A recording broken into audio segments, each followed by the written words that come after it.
एक बहुत ही सुंदर और खुशहाल मोहनपुर नाम का गांव था, जहां पर हर गली में कोई ना कोई खाने पीने की दुकान होती ही थी। पहले गली में जो तुम समोसे की दुकान, दूसरी गली में जाओ तो मोमोज ही मोमोज, चौथी गली में जाओ तो मटन चिकन। इस गांव में कोई भी खाने पीने की कमी नहीं थी। इसके कारण लोग दूर दूर से इस गांव में खाने पीने के लुत्फ उठाने आते थे। मोहनपुर गांव में अजय और दीपक नाम के दो बहुत ही मेहनती दोस्त रहते थे। दोनों गांव के सबसे बड़े और खड़ूस जमींदार धनेश्वर सेठ के खेतों में काम करते थे। दोपहर की धूप जितनी तेज तपती है, यहाँ के गरीबों की किस्मत भी उतनी ही कड़क इम्तिहान लेती है। अजय और दीपक पिछले 5 सालों से धनेश्वर सेठ के खेतों में बंधुआ मजदूर की तरह काम कर रहे थे। सुबह 6 बजे से शाम के 8 बजे तक हड्डी तोड़ मेहनत करने के बाद भी इन्हें सिर्फ सूखी रोटी और कुछ कौड़ियां नसीब होती थी। भाई दीपक, सच बताऊं तो रोज सुबह से शाम तक इस तपती धूप में सेठ के यहाँ खून पसीना बहाने के बाद भी जब हाथ में चवन्नी आती है तो दिल दुखता है। बात तो तुम्हारी 100 आने सच है रे भाई, लेकिन क्या करें, गरीब पैदा हुए हैं तो मेहनत तो करनी ही पड़ेगी ना। बस कुछ ही दिनों की बात है भाई। मैं सोच रहा हूं कि सेठ के यहाँ काम करके थोड़े पैसे जमा कर लूं, फिर गांव के मारा नुक्कर पर अपना खुद का एक छोटा सा ढाबा या दुकान खोलूंगा। अपनी मेहनत होगी, अपनी दुकान होगी, फिर आराम से अपनी जिंदगी जिएंगे। वाह अजय, ये तो बहुत ही बढ़िया सोच है तुम्हारी। अगर तुम दुकान खोलोगे तो तुम्हारा ये भाई सबसे पहले तुम्हारी मदद के लिए खड़ा रहेगा। मैं तो कहता हूं तुम आज से ही पैसे बचाना शुरू कर दो। तभी पीछे से झाड़ियों के पास से धनेश्वर सेठ गुस्से में लाल पीला होते हुए बाहर आता है। वो दोनों की बातें छिपकर सुन रहा था। अच्छा, तो मेरे ही खेत का अन्न खाकर, मेरे ही पैसों पर पलकर तुम दोनों यहाँ बड़ी बड़ी बातें कर रहे हो। बड़ा आया ढाबा खोलने वाला। अरे सेठ जी, आप कब आए? नहीं सेठ जी, हम तो बस ऐसे ही आपस में बात कर रहे थे, काम में कोई ढिलाई नहीं कर रहे हैं। चुप कर, बहुत बड़ी बड़ी बातें सूझ रही हैं तुझे। मेरे यहां काम करके पैसे बचाएगा और फिर अपना ढाबा खोलेगा। जा, तुझे आज और इसी वक्त मैं काम से निकालता हूं। अभी इस समय दीपक घबराते हुए आगे आकर कहता है, सेठ जी प्लीज ऐसा मत कीजिए। अजय बहुत सीधा है, उससे गलती हो गई। हमें काम से मत निकालिए, हम गरीब लोग कहां जाएंगे। हाँ सेठ जी, मुझे माफ कर दीजिए।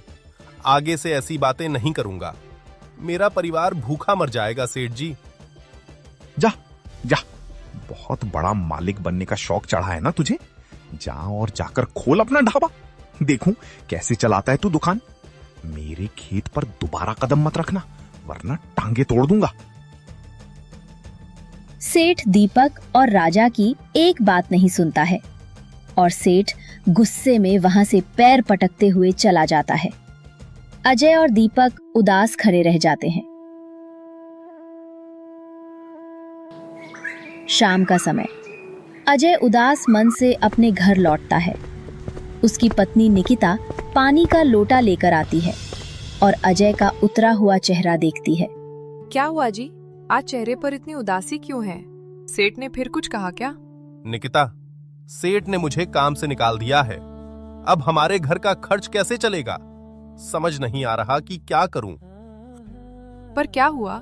सेठ जी ने अचानक तुम्हें काम से क्यों निकाल दिया? अच्छे खासे तो आप काम कर रहे थे। उसके बाद अजय ने अपने साथ घटित सारी घटना अपनी पत्नी को बताया। आप बस बातें ही तो कर रहे थे, इससे सेठ का क्या बिगड़ रहा था? आप हिम्मत मत हारिए, जो होता है अच्छे के लिए होता है। आप हमेशा अपना खुद का काम शुरू करना चाहते थे ना, तो क्यों ना भगवान का नाम लेकर अब वही किया जाए। पर निकिता, ढाबा खोलने के लिए बहुत पैसों की जरूरत होती है। हमारे पास तो इतने पैसे भी नहीं हैं कि हम राशन ठीक से ला सकें। तभी अजय का दोस्त दीपक वहां पर आ जाता है। उनकी बातें सुनकर मुस्कुराते हुए कहता है, बिल्कुल सही कह रही हैं अजय, और पैसों की चिंता मत करो। मेरे पास जो थोड़ी बहुत जमा पूंजी है वो सब मैं तुम्हें देने को तैयार हूं। हम बड़ा ढाबा नहीं तो छोटा सा ठेला तो लगा ही सकते हैं।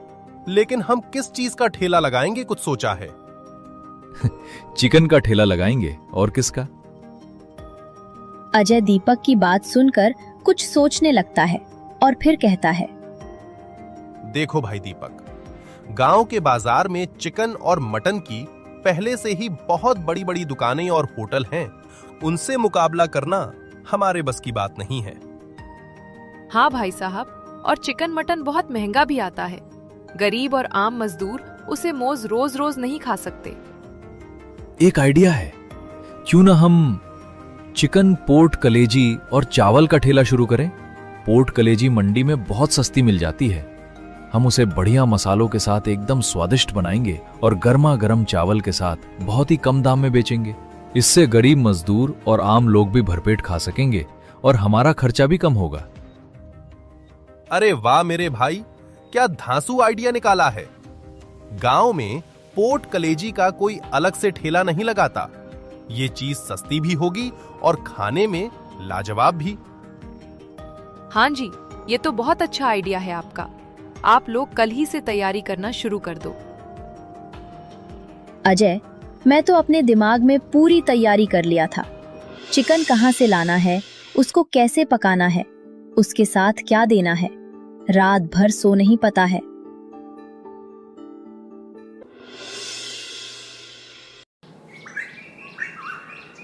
अगले दिन अजय और दीपक मिलकर बाजार से जाकर पोर्ट कलेजी ले आते हैं।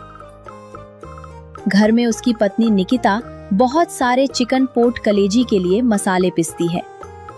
अजय, यार दीपक, दोनों ने एक सुंदर सा ठेला सजाते हैं। ठेले पर बोर्ड टंगा है, गर्मा गर्म पोर्ट कलेजी चवाल। अजय ठेले पर बड़े से पतीले में कलेजी बना रहा है। मसालों की खुशबू पूरे बाजार में फैलने लगती है। अरे आजा भाई, सारा काम हो गया। आप मुझे काम के लिए निकलना पड़ेगा, मुझे देर हो रही है। तो दीपक भाई, जरा मेरे हाथ का पोर्ट कलेजी खाकर तो देखो। पहला प्लेट आपके लिए। अरे नहीं नहीं, मुझे पता है आज भाई तुम्हारे हाथ का खाना बहुत स्वादिष्ट है, लेकिन मुझे देर हो रही है। मैं अपना काम करके शाम को तुमसे मिलता हूं। तब तक तुम अच्छे से अपना दुकान संभालो। हाँ, ग्राहकों से अच्छे से बात करना। ठीक है दीपक भाई, लेकिन जल्दी आना। इतना कहकर दीपक वहां से चला जाता है।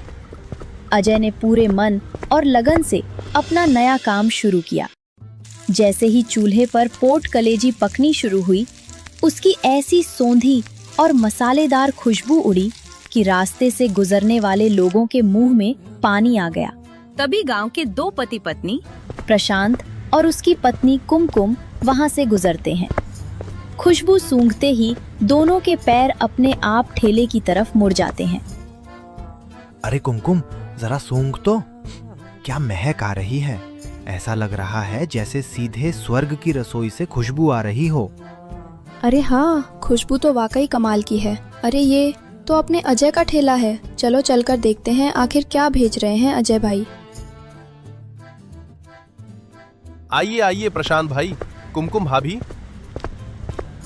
अरे अजय भाई, ये क्या बना रहे हो? खुशबू ने तो पेट में चूहे की जगह डायनासोर दौड़ा दिए हैं। ये हमारी नई दुकान है, स्पेशल पोर्ट कलेजी और चावल, एकदम देसी मसालों से तैयार की है। आप दोनों के लिए एक एक प्लेट लगाऊं? सिर्फ 30 रुपए प्लेट है। प्रशांत 30 रुपए सुनकर हैरानी से पूछने लगता है, क्या सिर्फ 30 रुपए में भरपेट चिकन पोर्ट कलेजी? भाई सच बताओ, कहीं सोयाबीन डालकर तो नहीं बेच रहे हो? अरे नहीं भाई, मैं ताजे ताजे बाजार से जाकर लेकर आया हूं। तुम एक बार खाकर तो देखो। ठीक है भाई, फिर तो जल्दी लगा, देर मत कर, अब सब्र नहीं हो रहा। अजय फुर्ती से 2 प्लेट में गर्मा गर्म चावल और ऊपर से तरीदार लाल लाल मसालेदार पोर्ट कलेजी परोसता है। प्रशांत और कुमकुम पहला निवाला मुंह में डालते हैं और उनकी आंखें बंद हो जाती हैं।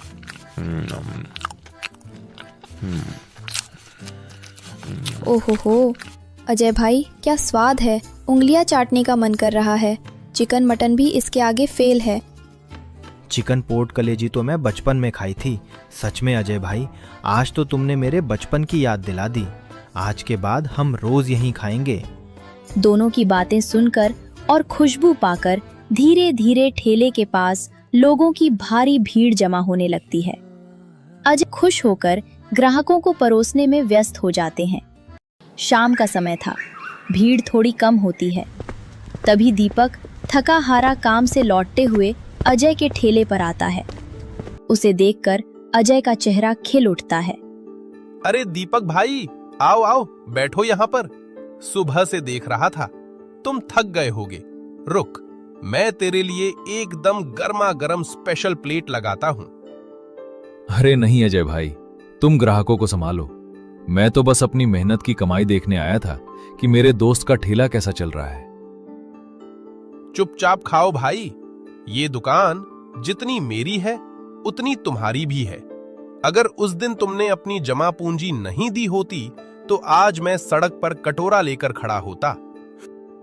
तभी अजय बिना बात कुछ सुने दीपक को एक प्लेट चिकन पॉट कलेजी और चावल थमा देता है और दीपक उसे बड़े चाव से खाने लगता है। वाह अजय, क्या स्वाद है यार।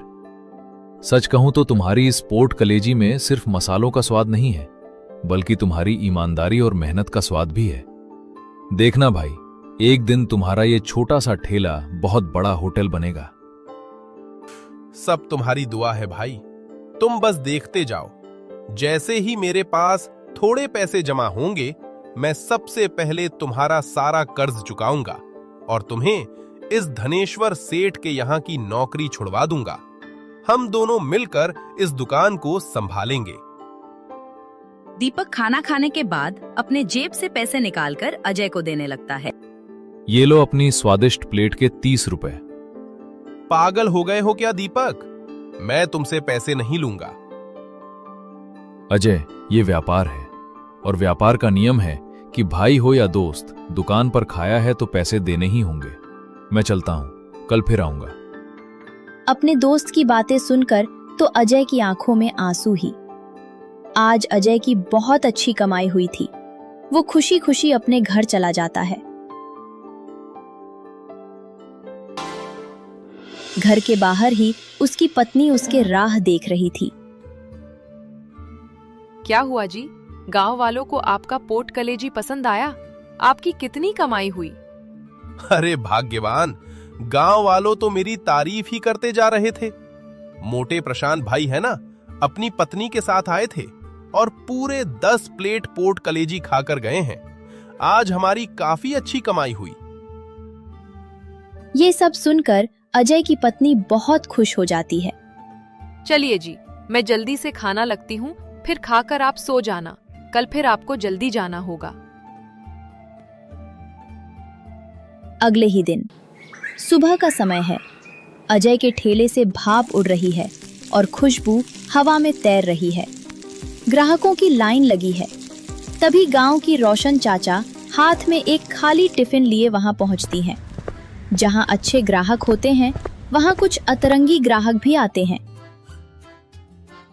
अरे ओ अजय बेटा, जरा मेरे इस टिफिन में भी एक प्लेट पोर्ट कलेजी और चावल डाल देना तो। पर हाँ, ध्यान रखना, कलेजी के पीस एकदम बड़े बड़े होने चाहिए और तरी तो इतनी डालना कि चावल उसमें तैरने लगे। अरे रोशन चाचा, बिल्कुल बेफिक्र रहिए, आपके लिए एकदम बढ़िया और गर्मा गर्म परोसता हूँ।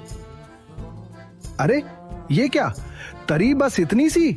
थोड़ा और डालो ना बेटा। और सुनो, वो जो मसालेदार प्याज है ना बगल में, वो भी थोड़ा ऊपर से डाल कमिश्नर देना। और हाँ, पैसे तो मैं तुम्हें कल दे दूंगा। आज मेरे बटुए में सिर्फ 20 रुपए ही बचे हैं, बाकी के 10 रुपए खाते में लिख लेना। वहां खड़े ग्राहक उनकी बातें सुनकर हंसते हुए कहते हैं, अरे रोशन काका, रोज आपका यही नाटक रहता है। कभी तरी ज्यादा चाहिए तो कभी प्याज मुफ्त में। और पैसे हमेशा अगले जन्म में देने का वादा करते हो। अजय भाई का नुकसान मत कराओ। ए सुमित, तू चुप रह। अजय मेरा भतीजा जैसा है, वो मुझसे बहस नहीं करता। तू अपना काम कर, समझे? कोई बात नहीं रोशन चाचा, आप आराम से खाइए। पैसे की कोई बात नहीं है, आप खुश होकर खाएं, मेरे लिए यही बहुत है। अजय की बातें सुनकर बाजार के सारे ग्राहक अजय के पास ही आते हैं। अजय की जादुई कला और कम दाम ने कमाल कर दिया। देखते ही देखते उसका पोर्ट कलेजी का ठेला पूरे मोहनपुर में मशहूर होने लगा। लेकिन जहां तरक्की होती है, वहां दुश्मनों की नजर भी जल्दी ही लग जाती है। धनेश्वर सेठ को जब इस बात का पता चला तो उसके सीने पर सांप लौटने लगा। सेठ उसका वफादार नौकर कल्लू हांफते हुए दौड़ता हुआ आता है। सेठ जी, गजब हो गया सेठ जी, अनर्थ हो गया।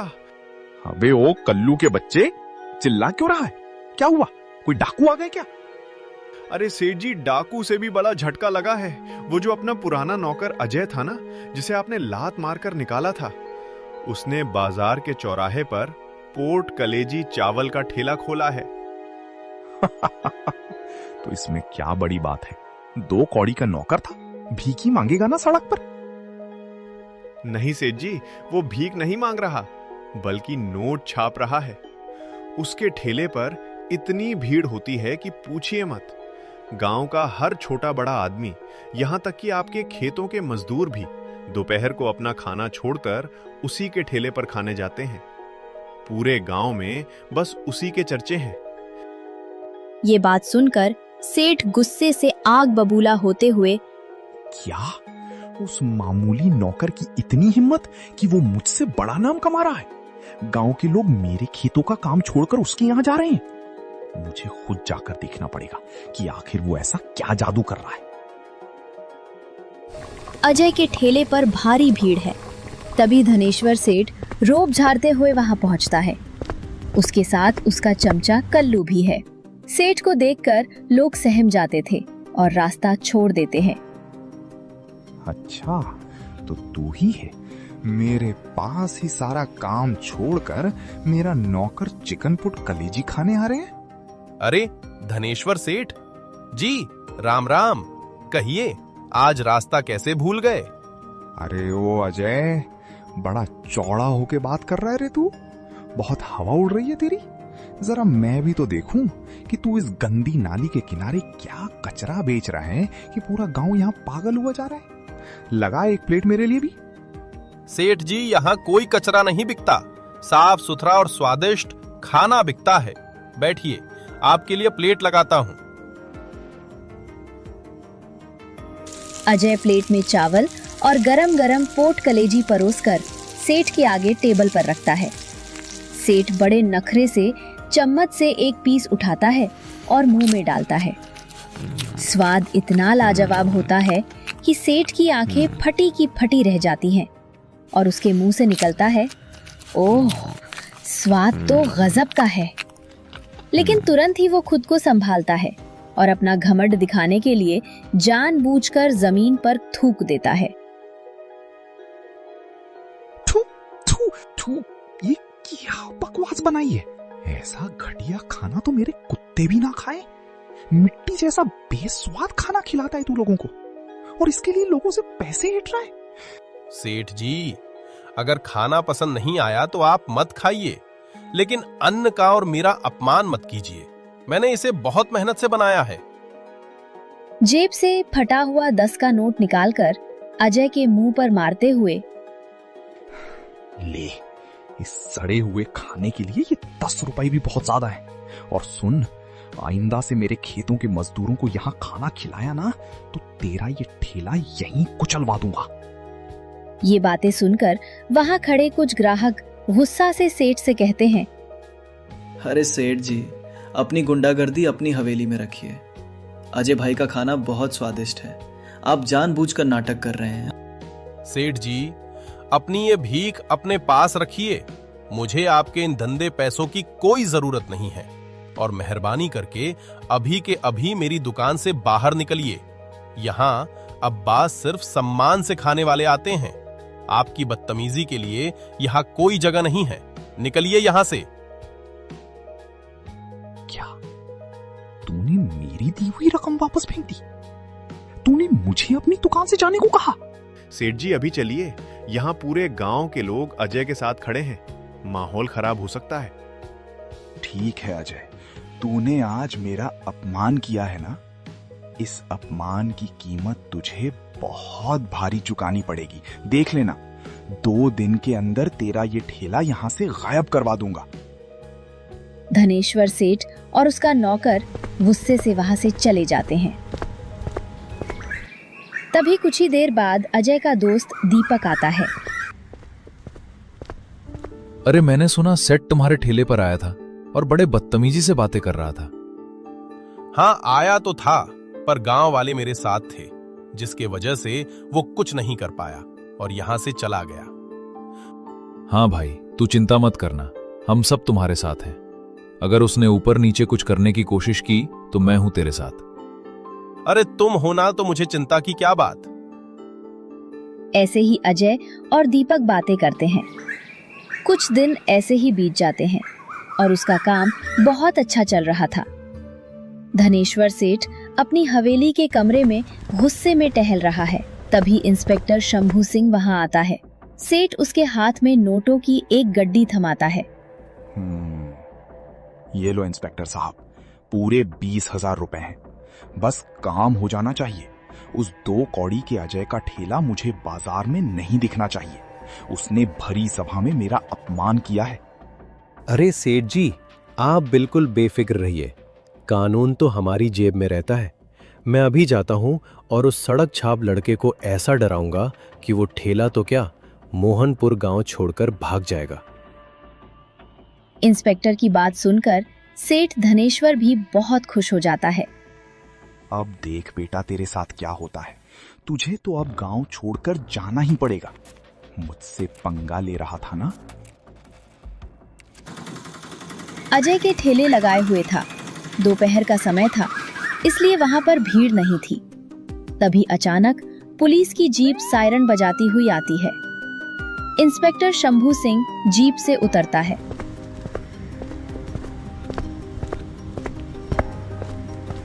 बंद करो, सब बंद करो। अरे ओ दुकानदार, किसका ठेला है ये? लाइसेंस कहाँ है तेरा? यहाँ बीच सड़क पर गंदगी फैला रखी है। चल अपना ये सारा तामझाम समेट और थाने चल। अरे इंस्पेक्टर साहब, हमारी क्या गलती है? हम तो गरीब लोग हैं, मेहनत करके अपना पेट पाल रहे हैं। हम कोई गंदगी नहीं फैलाते साहब। चुप कर, कानून मत सिखा मुझे। अभी तेरा ये ठेला जब्त करूंगा, तब समझ में आएगा। अजय बिल्कुल नहीं घबराता। वो अपनी पढ़ाई लिखाई और समझदारी का परिचय देते हुए शांत खड़ा रहता है। इंस्पेक्टर साहब, जरा तमीज से मेल बात कीजिए। पहली बात तो ये कि हम यहाँ कोई गंदगी नहीं फैलाते, डस्टबिन का रिकोर्स इस्तेमाल करते हैं। दूसरी बात, नगर पालिका की नियमावली के तहत वेंडिंग जोन में बिना किसी लिखित नोटिस या शिकायत के आप किसी का ठेला जब्त नहीं कर सकते। ये सब नियम कानून के बारे में सुनकर इंस्पेक्टर चौंक जाता है। क्या तू मुझे कानून सिखाएगा? बड़ी बड़ी बातें करता है। चल थाने, वहीं तेरी हेकड़ी निकालता हूं। इंस्पेक्टर साहब, मैं पढ़ा लिखा हूं। नौकरी नहीं मिली तो मैंने ये सम्मान का काम शुरू किया। मुझे सब लाइसेंस से सारे कानूनी अधिकार अच्छे से पता है। अगर आपने जबरदस्ती की तो मैं सीधे बाइलिंगुअल अधिकार आयोग और बड़े अधिकारियों के पास आपके खिलाफ गैर कानूनी वसूली और उत्पीड़न का केस दर्ज करवाऊंगा। और हाँ, अब मेरे पास वकीलों की भारी फीस देने के लिए भी पर्याप्त पैसे हैं। अजय की हिम्मत और कानूनी बातें सुनकर इंस्पेक्टर शंभू सिंह के पसीने छूटने लगते हैं। उसे समझ आ जाता है कि अजय कोई अनपढ़ लड़का नहीं है जिसे आसानी से डराया जा सके।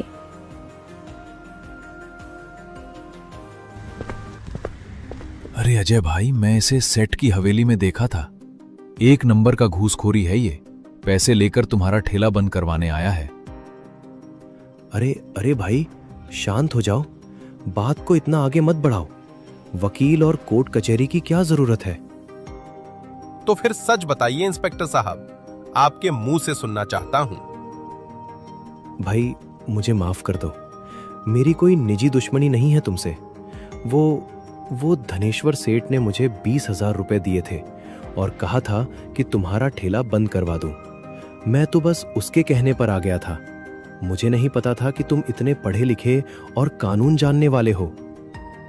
चलिए, कम से कम आपने सच तो स्वीकार किया। अब मेरी बात ध्यान से सुनिए इंस्पेक्टर साहब। आप अभी वापस जाइए और उस धनेश्वर सेठ को जाकर साफ साफ समझा दीजिए कि अपनी ये ओछी हरकतें बंद कर दे। अगर अगली बार उसने मेरे काम में अड़ंगे डालने की कोशिश की तो मैं कोर्ट में उस पर ऐसा केस करूंगा कि उसकी आधी मेजारी वकीलों के घर चली जाएगी और साथ ही आपकी नौकरी भी खतरे में पड़ जाएगी। इंस्पेक्टर समझ चुका था अगर इस लड़के से पंगा लिया तो उसकी नौकरी भी चली जा सकती है। हाँ भाई, मैं बिल्कुल समझ गया। मैं अभी जाकर उस बुढ़े को ऐसा हरकाता हूं कि वो जिंदगी भर तुम्हारी तरफ आंख उठाकर भी नहीं देखेगा। मुझे माफ कर देना भाई। इंस्पेक्टर शंभू सिंह तुरंत अपनी जीप में बैठता है और वहां से रफू चक्कर हो जाता है। सारे ग्राहक और दीपक जोर जोर से तालियां बजाने लगते हैं। हवेली का दृश्य। गुस्से में धनेश्वर सेठ के टेबल पर नोटों की गड्डी वापस फेंकता है। ये पकड़ो अपने पैसे सेठ जी, और कान खोलकर सुन लो, उस अजय के मामले में मुझे दोबारा मत घसीटना। वो लड़का मामूली नहीं है, बहुत पढ़ा लिखा और कानून का पक्का है। उसने साफ कहा है कि अगली बार कुछ हुआ तो सीधे कोर्ट में केस करेगा और हम दोनों को जेल भिजवाएगा। अगर अपनी जमींदारी बचानी है तो उससे दूर ही रहना। सेठ डर के मारे कांपने लगता है और कुर्सी पर बैठ जाता है। उसे समझ आ जाता है कि अब वो अजय का कुछ नहीं बिगाड़ सकता। अरे वो मेरे भाई, आज तो तुमने बहुत दम दिखाए और उसे पुलिस वाले को भी भाग दिया। मुझे नहीं लगता आगे से उसे सेटअप कभी तुम्हें परेशान करेगा। हाँ दीपक भाई, आप मेरे पास बहुत सारे पैसे जमा हो चुके हैं। अब मैं कहता हूं तुम सेट के वहां काम करना छोड़ दो। अब हम दोनों मिलकर पोर्ट कलेजी का एक ढाबा शुरू करते हैं। क्यों नहीं भाई। ऐसे ही बातें करते करते दीपक और अजय बहुत ज्यादा हंसने लगते हैं। उस दिन के बाद से धनेश्वर सेठ की इतनी हिम्मत नहीं हुई कि वो अजय के ठेले की तरफ आंख उठाकर भी देख सके। अजय का पोर्ट कलेजी चवाल का ठेला अब धीरे धीरे एक बड़े ढाबे में बदलने लगा था और उसके पोर्ट कलेजी ढाबे पर भी बहुत सारे ग्राहक आकर खाना खाते थे। इसी के साथ हमारी कहानी यहीं पर खत्म होती है। हमने देखा कि हमें बहुत सारे लोगों ने कमेंट किया था, जिसमें से कुछ ही लोगों का नाम हम इस वीडियो में इस्तेमाल कर पाए हैं और बाकी जिन लोगों ने कमेंट किए थे उनके कुछ स्क्रीनशॉट